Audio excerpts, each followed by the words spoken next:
Ok, gente.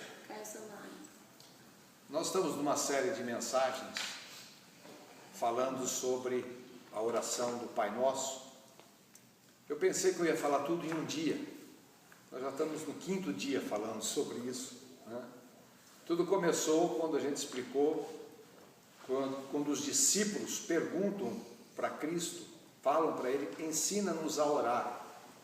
Porque eles viam que o Senhor acordava cedo, ia ao monte, orava, e depois eles iam para o vilarejo, e ele expulsava demônios, e ele curava pessoas, ele ressuscitava pessoas, e os discípulos vendo tudo aquilo, falaram, tem um segredo.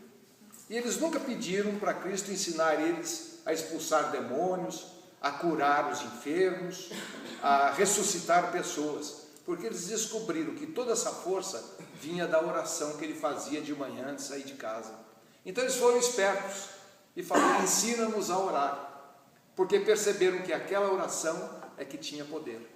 E Cristo nunca orou com os discípulos, tanto que a Bíblia fala, quando fala do Pai Nosso, inclusive, para não usarmos de vãs repetições, e para irmos no nosso quarto em secreto, e em secreto nós conversamos com Deus, assim como Cristo conversava com Deus. E nós pensamos, o que será que Cristo conversava com Deus? Ele revela tudo o que ele conversava com Deus no Pai Nosso. O que ele mostrou? Que no Pai Nosso, a oração que ele fazia era a oração que Deus queria escutar. Porque Deus na terra, ele não pode agir a não ser através do homem. E através do homem, para ele agir na terra, o homem tem que dar permissão. Assim como ele teve permissão para agir no Egito, para que no Egito eles pudessem ser libertos da escravidão, ele pediu para Moisés. Assim como para destruir Sodoma e Gomorra, ele conversa com Abraão, ele pede, ele fala com Abraão, ele discute com Abraão, porque o homem é importantíssimo, tanto que quando ele cria o homem, fala que o homem teria autoridade sobre os animais, sobre tudo na terra. Não fala que Deus teria autoridade, porque Deus não tem autoridade aqui, ele tem autoridade no céu. Para ele trazer a autoridade dele para a terra, ele precisa do homem, o homem que vai dar autoridade para Deus na terra. Então, quando ele ensina o Pai Nosso, ele está mostrando o que nós temos que orar para permitirmos que Deus na terra possa institucionalizar o reino dele aqui. Então, quando nós oramos, nós falamos Pai Nosso que estás no céu, e nós já vimos que Pai significa Abba, que significa fonte, é a fonte criadora de tudo. Então nós estamos conversando com a fonte criadora nossa, da onde nós viemos, porque ele fez os animais da terra, fez o peixe da água, ele fez os luzeiros, ele fez do universo, mas quando ele faz o homem, ele falou, haja o homem, né? Seja feito o homem a nossa imagem e semelhança. Então, o peixe sai da água, o universo sai dos gases, o animal sai da terra, mas quando ele nos faz, qual o elemento que ele usa? Ele mesmo. O nosso ser humano sai da terra, mas o nosso ser espiritual sai dele. Então, quando nós oramos, como Cristo orava para Deus, quando ele orava para Deus, ele, como também Deus aqui na terra, ele orava para Deus aquilo que Deus queria escutar, e aquilo que Deus poderia exercer na terra, com a quiescência do homem. Então nós começamos, Pai Nosso que estás no céu, santificado seja o vosso nome, seja feita a vossa vontade, assim na terra como é no céu, que mostra o reino, né? Vinde a nós o vosso reino. E nós chegamos hoje na parte de o pão nosso de cada dia nos dai hoje. Essa é a primeira vez que o Pai Nosso relaciona alguma coisa com o homem. Tudo antes é falado sobre Deus, sobre a santidade de Deus, o nome de Deus, sobre o reino dos céus, sobre o reino de Deus aqui na terra. Vinde a nós, né, o vosso reino aqui na terra, assim como é no céu. Ele só fala das coisas que ele tem interesse, mas por acaso também ele tem interesse no homem que ele criou, que veio dele mesmo. Façamos o homem a nossa imagem e semelhança. E quando ele faz o homem a sua imagem e semelhança, ele tem interesse total. Por quê? Porque o homem é o representante dele na terra. Sem o homem na terra, Deus não pode agir. Nós que temos autoridade na terra, ele não tem. Ele só passa a ter autoridade na terra através de nós. Se todo mundo rejeitar Deus, ele não tem autoridade nenhuma na terra. Essa terra jaz no maligno. A Bíblia fala que o mundo jaz no maligno. Mas agora aqui na terra nós somos parte de Deus. Por isso que nós somos o reino dos céus aqui na terra. É o jeito de estabelecer a colônia dele aqui na terra. Então, quando ele fala aqui que nós temos que orar e pedir o pão nosso de cada dia, nós logo pensamos nas nossas necessidades, no pão que nós precisamos comer. Até é verdade. Por quê? Porque nós, como seres humanos, nós viemos da terra e nós viemos do céu. O nosso corpo veio da terra, tanto que quando nós morremos, nós voltamos para a terra. E o nosso espírito veio de Deus, tanto que quando nós morremos, o nosso espírito volta para Deus, volta para a origem, céu e terra. Por isso que é o reino dos céus, o reino de Deus, é uma dicotomia. Nós vivemos nesse mundo, mas não pertencemos a esse mundo. Nós somos do céu, cidadãos dos céus, mas vivemos aqui na terra. Temos passaporte com dupla cidadania. Nós transitamos aqui e transitamos no céu. Por isso que ele falou que nós temos a chave dos céus. Que a hora que nós precisamos, nós entramos e temos toda a intimidade no céu. E trazemos o céu para a terra. E de outra forma também, Jesus levou a terra ao céu. Quando ele morre pelos nossos pecados. No céu não entra pecado, mas quando ele tira os nossos pecados, nós podemos nos adentrar ao céu. Por quê? Não entra pecado, mas agora nós não temos mais pecado, porque nós fomos purificados pelo sangue do Cordeiro. E o sangue do Cordeiro que nos purificou, assim como aquele sangue que estava nos portais, nos umbrais das portas, lá no Egito, quando passou o anjo da morte, matando todos os primogênitos foram mortos.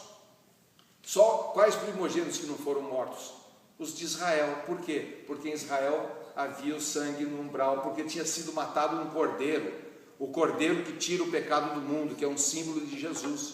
Hoje o mundo jaz no maligno, e quando passa o anjo da morte, e ele passa em todo o mundo, ele também passa em frente à nossa porta. Ele só não para por quê? Porque tem ali naquela porta, tem o sangue do cordeiro.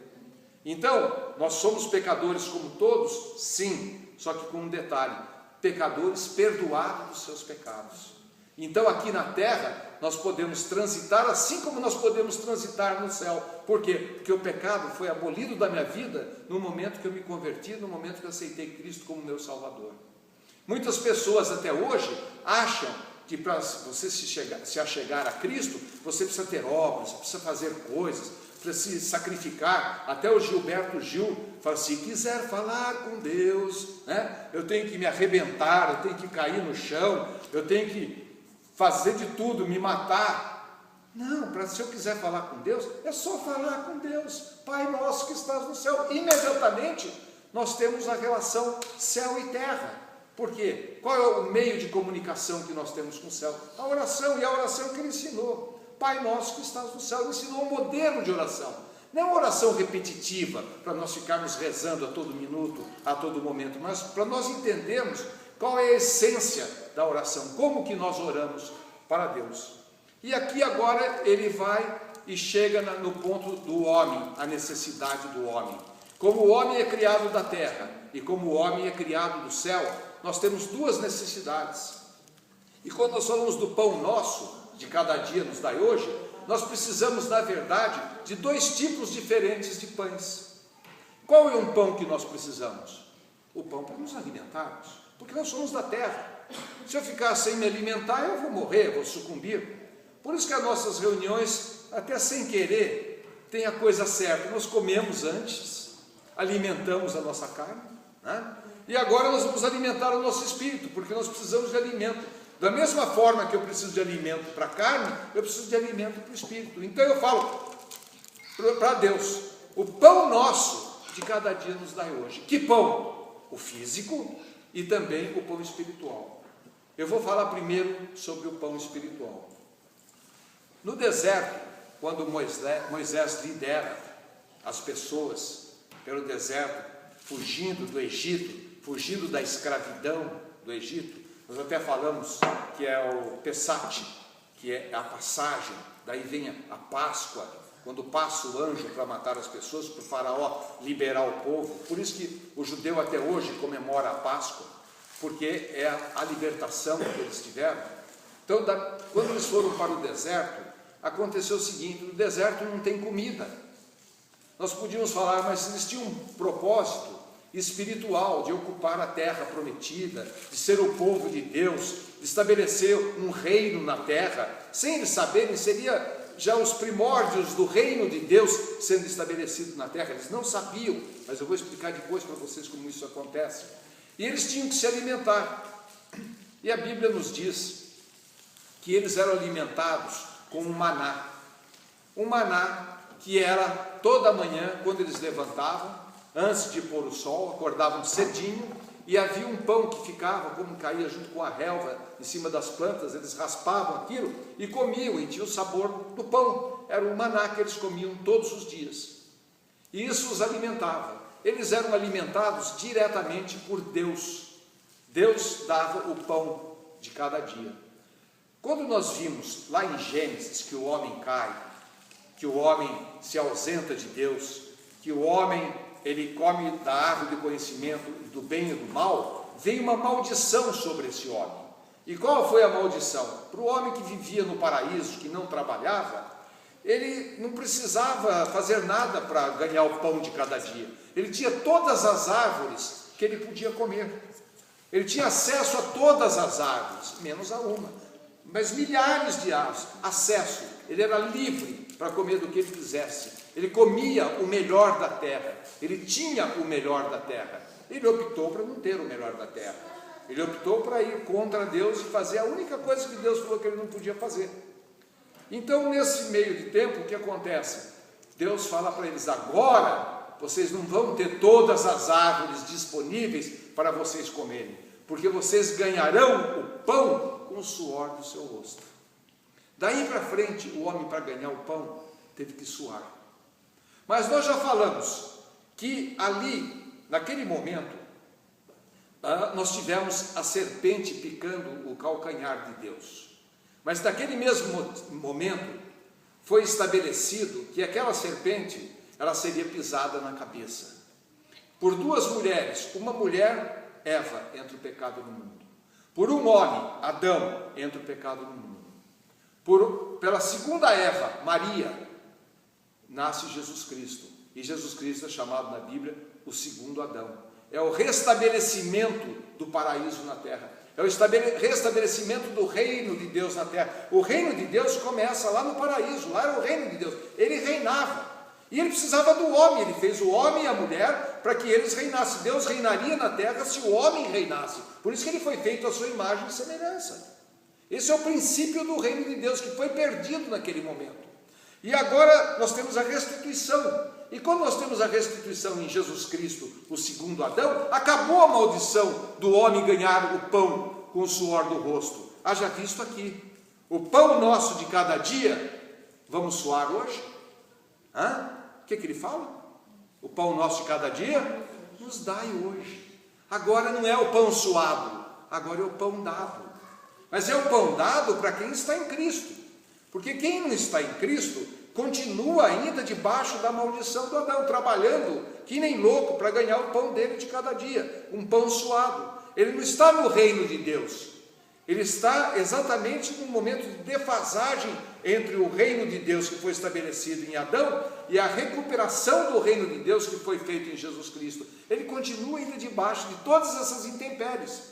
É o homem que vive no mundo sem Deus, é o homem que não está vivendo a imagem e semelhança de Deus. Mas nós retornamos à imagem e semelhança de Deus quando Cristo vem e faz a obra redentora dele no Calvário. Porque o que a obra dele representa?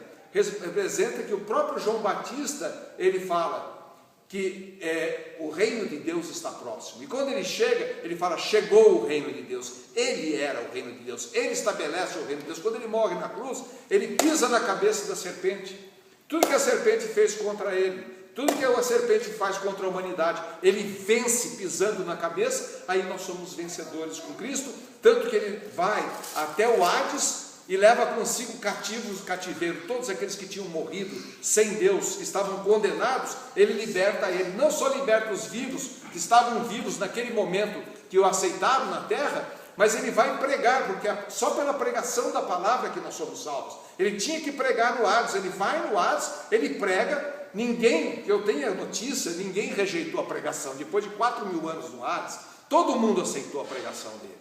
E aqui na terra, aqueles que o seguiam também aceitaram a pregação dele. Então a morte de Cristo significa: eu morri para todos aqueles do passado, tanto que eu fui lá para o Hades e tirei eles do Hades, levei cativo o cativeiro. Significa: eu morri por cada um de vocês que estão aqui, naquele momento que ele foi crucificado, e que aceitaram o sacrifício dele, e morreu por cada um que viria no futuro, também para aceitar o sacrifício dele.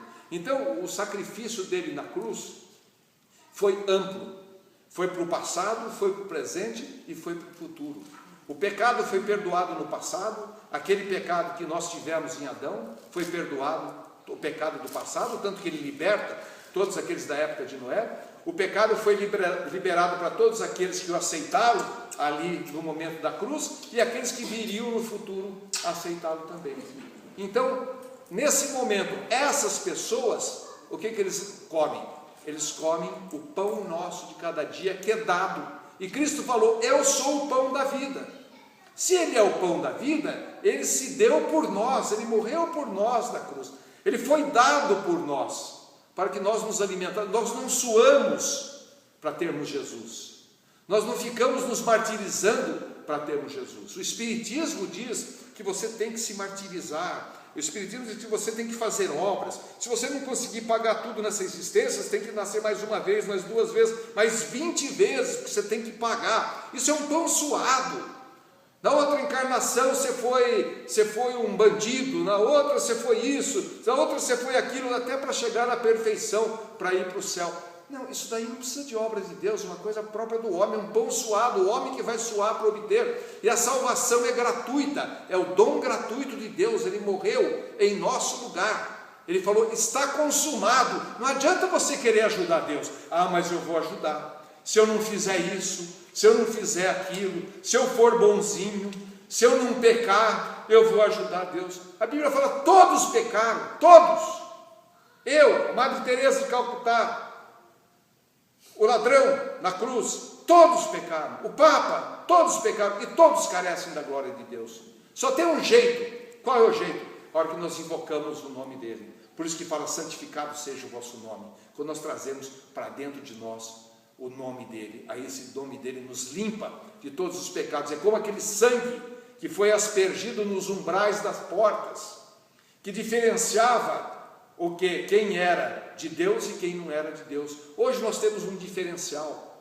Nós temos o nome de Cristo dentro de nós. Ó Senhor Jesus, todo aquele que me invocar será salvo, aquele que traz Deus para dentro dele. Então, esse pão é o pão que nós comemos, que foi comido ali pelo povo no deserto. De manhã cedo vinha o pão, ele se alimentava. Aquele pão simbolizava o quê? Jesus, o pão da vida. Alimentava ele. Eles suaram para comer aquele pão? Não, aquele pão foi dado. Eles suaram no Egito, que o Egito era o símbolo do mundo, sem Deus. Lá eles eram escravos. Quando eles saem do Egito, eles não são mais escravos. Eles não suam mais para receber o pão de cada dia. O pão é dado. Só que tem um detalhe: o pão de ontem não servia para hoje. Se você falasse: eu vou guardar o pãozinho que eu comi ontem para eu comer hoje, não servia, ele ficava azedo. Em inglês, azedo, comida azeda, chama poisoned food, comida envenenada. Então, se você deixar o pão de um dia para o outro para comer, é comida envenenada. No outro dia de manhã eles levantavam e tinha de novo a comida. Você fala: o que significa isso? Significa que o Cristo de ontem e o Cristo de hoje são diferentes. Que o Deus de ontem e o Deus de hoje são diferentes. Você fala: Dirceu, mas agora você me confundiu a cabeça. A verdade é o seguinte: existem 2 palavras na Bíblia que determinam palavra. Palavra tem a palavra logos, a palavra, né? E o verbo se fez carne, a palavra se fez carne e habitou entre nós, cheio de graça e verdade. Logos é aquilo que está escrito. E nós temos outra palavra, que é a palavra rema. Você fala, tudo que vem da boca de Deus, tudo que veio de Deus é bom. Sim, tudo é bom. Mas tem aquilo que foi amanhecido. E aqui nós temos a novidade de vida. A Bíblia diz, a letra mata, mas o Espírito vivifica. Se você ler a Bíblia, e só como um livro de história, como um livro de ciência, como um livro de genealogia, isso vai matar você. Eu conheço muitas pessoas que conhecem a Bíblia de cabo a rabo e não tem Deus no coração, porque não tem Espírito, não tem a palavra rema. O que é a palavra rema? É a palavra revelada. Eu li a Bíblia 800 mil vezes, eu fiz seminário, fiz teologia, 4 anos internos, estudava de manhã, à tarde e estudava à noite ainda. Em 4 anos que eu estudei, fui pastor, preguei nos Estados Unidos, preguei no Brasil na Igreja Batista, tivemos movimentos aqui, lemos a Bíblia assim, como qualquer pessoa não leria. Demos muito mais, estudamos muito mais, fizemos curso nos Estados Unidos várias vezes, e aprender com os caras, os expoentes da teologia do mundo, não dos Estados Unidos, do mundo, e nunca vi isso. Eu nunca vi o reino. Por quê? Eu vi o reino, eu pensava que estava falando sobre o céu. Né, entrará no reino de Deus, ou entrará no reino de Deus. Até era confuso, porque falava que todo mundo era salvo, mas depois falava que nem todo mundo entrava no reino. É salvo ou não é salvo? Aí nós entendemos, a palavra viva, a palavra para hoje, não é mais aquela palavra de ontem. Existe na Bíblia um negócio que chama-se dispensação. O que é dispensação? São coisas que já estão dispensadas. Elas foram úteis durante um certo tempo, e elas não são mais úteis hoje. Hoje elas não significam mais nada. Por exemplo, o Velho Testamento. Paulo falou que o Velho Testamento já é velho, e por ser velho ele é caduco. Não são minhas palavras, são as palavras de Paulo. Que o Velho Testamento é caduco. O que é caduco? Não serve para mais nada, envelheceu, morreu. Então hoje nós estamos na nova dispensação do Espírito. Então aquela palavra que foi a palavra de Deus no passado, que foi a palavra de Deus ontem, não é mais a palavra de Deus hoje. Quando ela foi falada, ela era a palavra de Deus. Agora ela é a palavra logos. Hoje nós temos a palavra rema. Aquela palavra logos, ela está escrita, ela é boa, está tudo certo, mas na nossa nova dispensação, ela não serve mais, porque nós temos a palavra revelada. É como o maná de ontem foi bom, matou a minha fome, mas não adianta querer voltar ao maná de ontem. Hoje tem maná fresco, não precisa guardar maná de ontem, tem maná fresco em abundância, ninguém vai ficar sem maná. Nós não precisamos voltar para o passado, aos rudimentos do passado, disse o apóstolo Paulo, aos rudimentos da lei, voltarmos ao Velho Testamento, que já foi dispensado, que já acabou. Nós estamos na nova dispensação, que foi usado, sim, mas ele foi usado como referencial, e não mais como as verdades para nós hoje. Por exemplo, nós temos na Bíblia os 5 primeiros livros da Bíblia, são Gênesis, Êxodo, Levíticos, Números, qual que eu esqueci de falar? Deuteronômio, 5 livros. Esses 5 livros, eles são chamados de Pentateuco, porque Pentateuco vem 5. Também são chamados pelos judeus de a Torá. Os judeus até hoje chamam isso de a Torá. Esses 5 livros, eles foram escritos por Moisés. E esses 5 livros são 5 livros da lei. Após isso, nós temos Josué para frente, até Malaquias, que é o último livro da Bíblia. Nós temos os profetas. Vocês entendem? Nós temos a lei, que são os 5 primeiros livros, que é a Torá ou o Pentateuco. Depois nós temos de Josué até Malaquias os profetas. O que são os profetas? Era proferido, era profetizado a vinda do reino de Deus. Nós tínhamos imagens toscas, lógico. Nós tínhamos imagens rudimentares, lógico, mas que já apontavam para aquilo que viria, para aquilo que seria eterno, que era o reino de Deus através de Jesus Cristo. Por exemplo, eu estava falando em Araraquara para o teu tio, você imagina a medicina em 1700 e pouco, em 1800 e pouco, como seriam os aparelhos de medicina? Eu acho que deviam ser de madeira, né? Uma coisa arcaica. Foi útil? Nossa, não tinha outra coisa para usar. Aí eu perguntei para o teu tio como médico, você usaria hoje um aparelho de 1700? Não, só para museu. Porque hoje nós temos os raios laser, nós temos um monte de coisa, cada dia nós estamos aprendendo mais coisas. É bom? É bom. Foi bom? Foi bom. Serve? Não serve mais. Não serve mais. Paulo falou, está caduco, envelheceu. Então, nós temos os 5 primeiros livros, que são a lei. Depois nós temos os outros livros que são só profecias. Aí tem o livro de Juízes, por exemplo. No livro de Juízes nós vemos o homem, o juiz, julgando o povo. Tivemos ótimos juízes. Hoje, o que nós aprendemos nesses rudimentos dos juízes? Nós aprendemos a justiça de Deus, e a Bíblia diz que o reino de Deus é justiça. E como que nós aprendemos justiça no passado? Aprendemos justiça através de juízes. Nós tivemos os reis, nós tivemos Saul, nós tivemos Davi, nós tivemos Salomão. E o que preconizavam esses reis? De uma forma rudimentar, lógico, preconizavam o rei que viria para estabelecer o reino de Deus na terra. Tanto que os judeus esperavam a vinda do rei, que iria libertá-los de Roma, que ia libertar Israel, que ia libertar os judeus. Eles esperavam que chegaria o rei com toda a armadura, num cavalo alazão, com toda a parafernália para lutar, para vencer. Tanto que o judeu não aceitou Jesus até hoje. Por quê?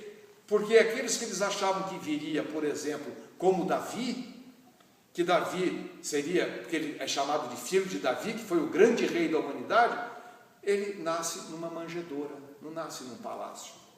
E quando ele entra em Jerusalém, para vencer o inimigo, para dominar, para estabelecer o reino dele da terra, ele não entra num cavalo maravilhoso, ele não entra todo de armadura, ele não entra com 1000 armas, empunhando 1000 armas, ele entra num jumentinho, batendo os pés no chão, ridicularizado. Ele fala, esse é o meu rei? Aí nós entendemos, nós vamos pegar, ele é o filho de Davi, ele ocupa o trono de Davi. Então nós voltamos para o Velho Testamento, que eram figuras rudimentares. Davi foi um tipo de Cristo. O que Davi fez? Davi era um molequinho, e Samuel foi liderado por Deus para achar o rei que ia substituir Saul. E falou, esse rei vem lá da casa de Jessé. Ele foi na casa de Jessé, chegou lá, falou para o Jessé, Deus falou para mim que o rei de Israel vai sair daqui. Ele pegou o filho mais velho dele, o cara bonitão, loirão, olho azul, né? Provavelmente era isso, porque o Davi era assim também. E falou, não é esse? Olha, o cara tinha tudo, o cara era saradão, o cara era bonito, era o rei, cara, era para ser o rei. Samuel olhou e falou, não é. Falou, como não? Tem o outro, quer ver o outro? Chegou o outro lá bonitão, malhadão, né? Fazendo halteres. É esse? Vixe, não é também. Você não tem mais nenhum filho? Falou, tem um molequinho, um pirralho, que está cuidando de meia dúzia de ovelhas lá para mim, que não tem mais nada para ele fazer. Chama Davi. Falei, então, me leva lá, deixa eu ver esse cara. Ele olhou Davi, Deus falou, é esse. O Jessé falou, esse? É uma criança, é um moleque, pequenininho, não sabe fazer nada. Ele falou, esse que vai ser o rei. É o pequenininho que vai ser o rei. Jesus, quando nasce, com o governo nos seus ombros, a Bíblia fala, que nascerá uma criança e um filho se vos deu, e ele terá o governo no seu ombro. Que governo? Igual Davi, pequenininho, nasceu numa manjedoura, não foi num palácio, não tinha lugar para Jesus nascer, não havia um hotelzinho para ele ficar, teve que ficar junto com as vacas, fétido, cheio de cocô de vaca, e ali nasce ele, como Davi. Aí a Bíblia também fala que Davi, ele teve que fugir, e ele foi para uma caverna, morar numa caverna, na caverna de Adulão, nessa caverna, escondido de todo mundo. Esse que foi ungido para ser rei, de repente, sozinho naquela caverna, aí descobriram os aflitos de coração, não é Zé que chamava? Os aflitos, onde você falou a palavra certa? Os aflitos de coração, uma coisa assim. Os ladrões, os endividados, descobriram que Davi estava lá, foram morar com ele, uns 500 desses. Você pensou a companhia que o Davi estava? Cristo Pior que Davi. O filho do homem não tinha onde reclinar a cabeça. Ele não tinha nem a caverna para ficar. Quando os discípulos iam seguir, falaram assim: nós vamos te seguir. Ele falou: mas eu não tenho onde reclinar a cabeça. Na verdade, eu não tenho casa. Na verdade, o mundo inteiro é minha casa. Eu sou dono do mundo. E Davi já estava com o reinado para ele, com aqueles 500 homens. Davi vai e conquista. Ele vira um conquistador. Ele conquista todos os povos, conquista Saul. Ele conquistou tanto que não tinha mais inimigo para ele conquistar. Você acredita nisso? Aí a cidade que ele estava foi chamado de Jeru-Shalom. Shalom, paz. Jeru, cidade. Jeru-Shalom, a cidade da paz. No meio de todo aquele povo guerreiro, Cristo veio, guerreou, morreu na cruz, foi crucificado, estabeleceu guerra contra o inimigo. Ali na cruz ele vence o inimigo, ele guerreou, não com armas tradicionais, assim como Davi, pequenininho. Uma vez chegou um gigante lá chamado Golias, e puseram o Davi: quem vai enfrentar o gigante?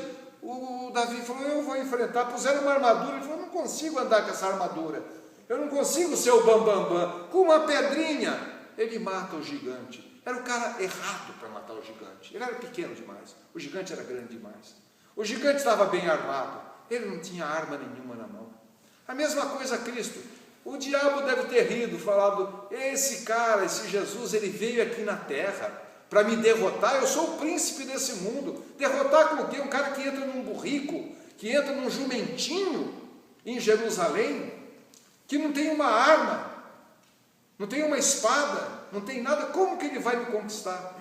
Só que na cruz ele derrota o diabo. O diabo nunca estava esperando que ele ia derrotá-lo na cruz, assim como o gigante nunca estava esperando que ia ser derrotado por uma pedrinha que foi atirado dele no lugar certo. E também Jesus atinge o âmago, ele atinge o lugar certo. Vocês estão vendo a semelhança de Davi? Por isso que ele ocupa o trono de Davi. Só que isso são figuras. São figuras do quê? Daquilo que vai acontecer no futuro. Você pega uma pessoa, o teu filho, está lá brincando com um carrinho de Fórmula. Olha que bonitinho, ele brincando com o carrinho, né? Que legal. E depois ele fica jovem, ele compra um kart. Ai, que bonitinho ele com o kart. Depois ele vai correr na Fórmula 3. Depois ele vira campeão da Fórmula 1. Mas como que ele começou? Brincando com carrinho.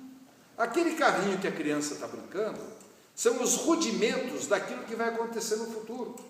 Ele vai ser um grande corredor da Fórmula 1. Por que as mulheres, quando são pequenininhas, elas pegam a bonequinha e ficam brincando de boneca, faz a boneca fazer xixi, lava a bonequinha, faz... Porque elas vão ser mães.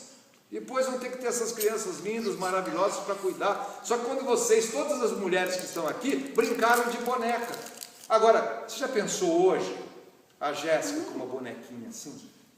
Eu estou brincando de boneca. Não, agora você tem um filho.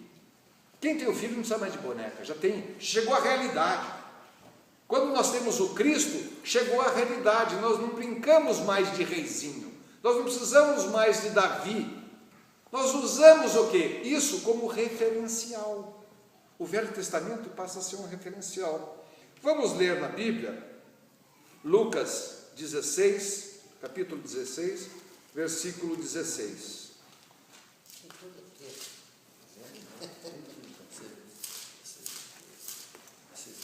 Eu vou ler aqui. A Bíblia fala: a lei e os profetas vigoraram até João.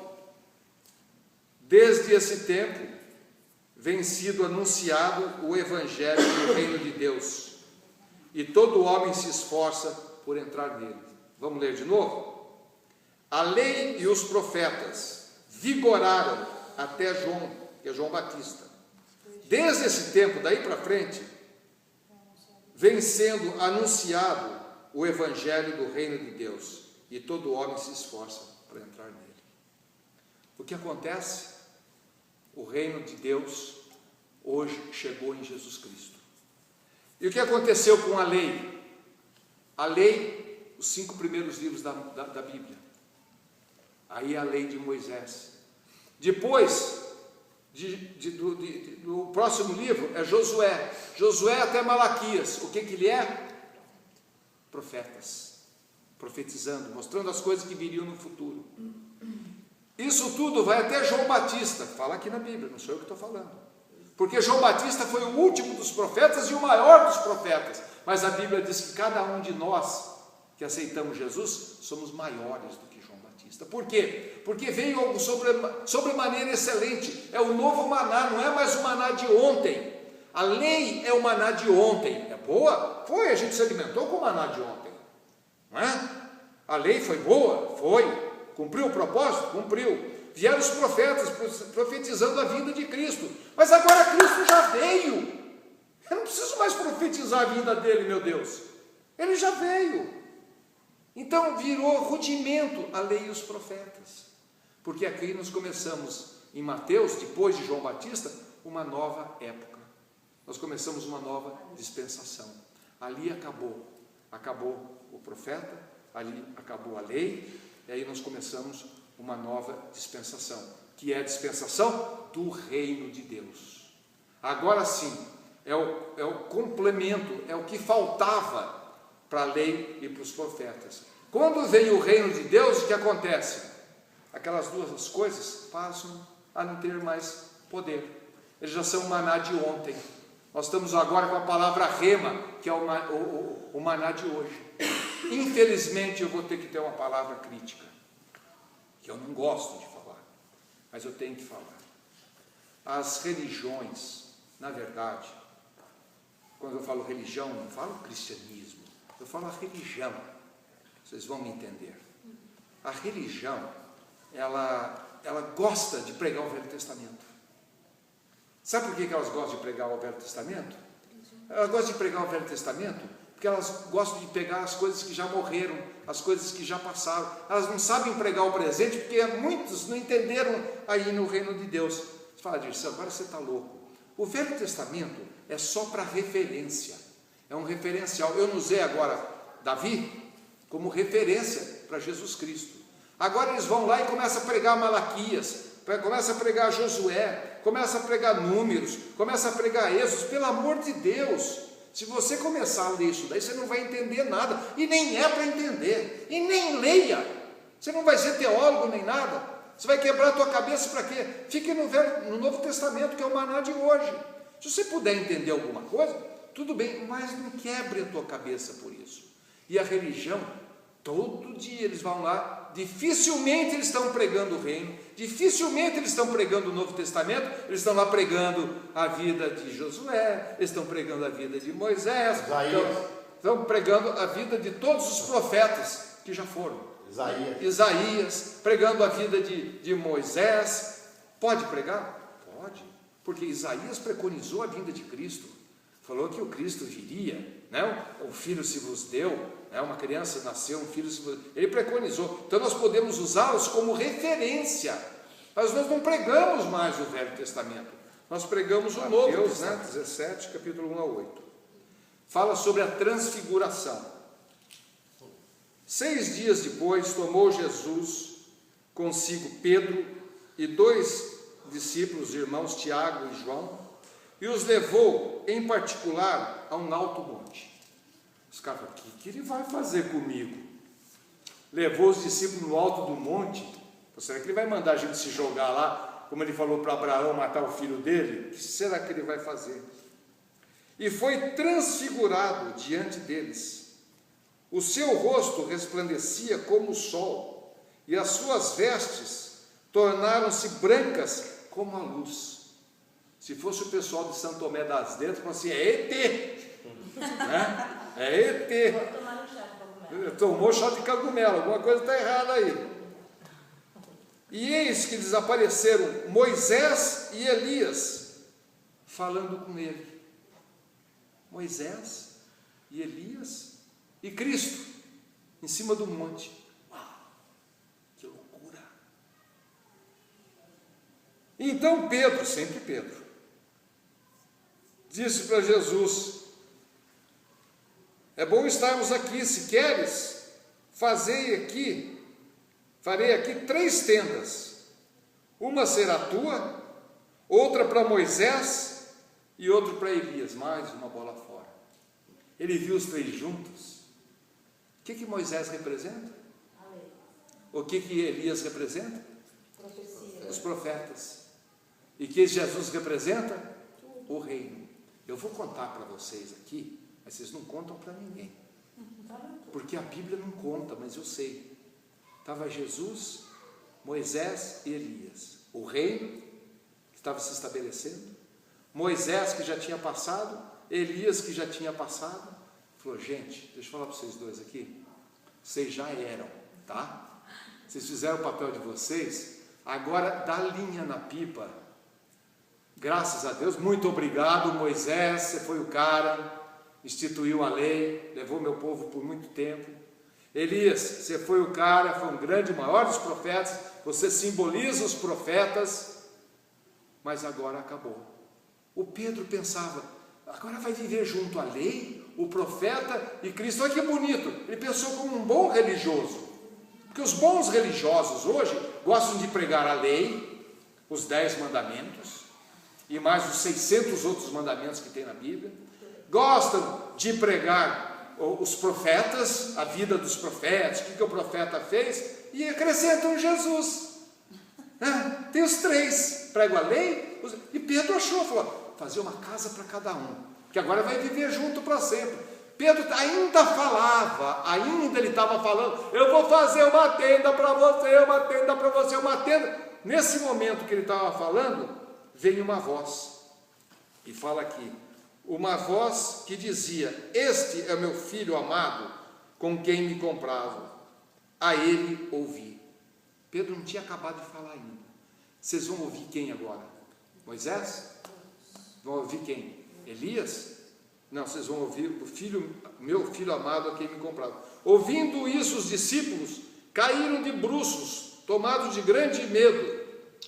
Aproximando-se deles, tocou-lhe Jesus, dizendo, erguei-vos e não temais. Então se levantaram os olhos e ninguém viram, senão Jesus. Bye bye, lei. Bye bye, profeta. Vocês foram embora. Tchau. Tchau. Pedro de cara. Não era para construir tenda para eles, não. Eles já foram. Agora ficou o reino de Deus. O reino de Deus estabelecido na terra. Vocês entendem? Precisa falar mais para a gente entender isso daí? O que Deus estabelece ali? Assim como foi estabelecido a paz, Jeru Shalom, por Davi, que era um rudimento do que viria depois. Ele vem na obra dele estabelecer a paz em nossos corações, estabelecer a paz, nos libertar do maligno e trazer a paz para nós. Por isso que ele fala para os discípulos, onde vocês forem, na casa que te receber, deixa ali a vossa paz. E se não te receber, não dá paz de graça não, traz a paz de volta para vocês. Eu vou até ousar dizer aqui, como eu já disse na casa da Jéssica, Anita, nós trazemos a paz para você. Por quê? Porque Jesus estabeleceu Jeru Shalom, a cidade da paz. E a Bíblia diz que nós somos a Jerusalém espiritual. E não só isso, diz em Apocalipse capítulo 21, que a Jerusalém espiritual descerá do céu para comandar a terra, que vai ser a concretização final do reino de Deus na terra, o estabelecimento final do reino de Deus na terra. Não vai ter reino do homem, não vai ter mais nada, só o reino de Deus, o qual nós fazemos parte hoje. Amém? Vamos orar. Senhor, nós te agradecemos por tal revelação. Nós te agradecemos pelo novo maná que o Senhor tem nos dado hoje. Nós não comemos mais do maná antigo, Senhor. Foi bom o maná que nós comemos ontem, mas o maná de hoje é o apropriado. O maná de hoje é a tua palavra rema, a tua palavra que nós precisamos para nos alimentarmos. Senhor, nós não queremos ficar parados nos rudimentos do passado, pregando as mesmas coisas enfadonhas, mensagem de mortos. Agora nós seguimos o Deus vivo. Moisés já era, Elias já era, agora nós servimos ao Deus vivo, que morreu sim, mas ressuscitou e ascendeu aos céus, e deixou conosco o teu Espírito, fazendo morada em nós. hoje sendo o teu santuário, o seu santuário na terra, dentro de nós. A nova Jerusalém, Jeru-Shalom, a cidade da paz que habita nos nossos corações. Em nome de Jesus.